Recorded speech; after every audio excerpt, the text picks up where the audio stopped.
সবশেষ কন্যা সন্তানের বাবা হয়ে পূর্ণতা পেলেন মেগাস্টার শাকিব খান। চিত্রনায়িকা শবনম বুবলী সদ্যই জানালেন সে খবর। তাদের ঘর আলো করে এসেছে দ্বিতীয় সন্তান। সব মিলিয়ে বর্তমানে মোট 3 সন্তানের বাবা মেগাস্টার শাকিব খান। শাকিব খানের প্রথম স্ত্রী অপু বিশ্বাসের ঘরে রয়েছে এক সন্তান আব্রাহাম খান জয়। এরপর দ্বিতীয় স্ত্রী বুবলির ঘরে সন্তান শেহজাদ খান বীর। এবার একই ঘরে কন্যা সন্তানের বাবা হয়ে তৃতীয় সন্তানের বাবা হলেন শাকিব খান। সদ্যজাতের নাম রাখা হয়েছে শাকিব খানের সঙ্গে মিল রেখেই, শার্লিন খান।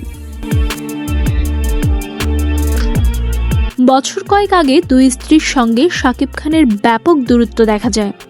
গুঞ্জন ওঠে 2 স্ত্রীর সঙ্গে কোনো যোগাযোগ নেই, বিচ্ছেদও নাকি হয়েছে তাদের।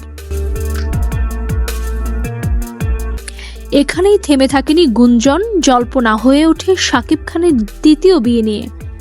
শাকিব খান বরাবরের মতোই একটা কথা বলতেন, অপু বিশ্বাস হোক কিংবা শবনম বুবলী, তারা নায়কের অতীত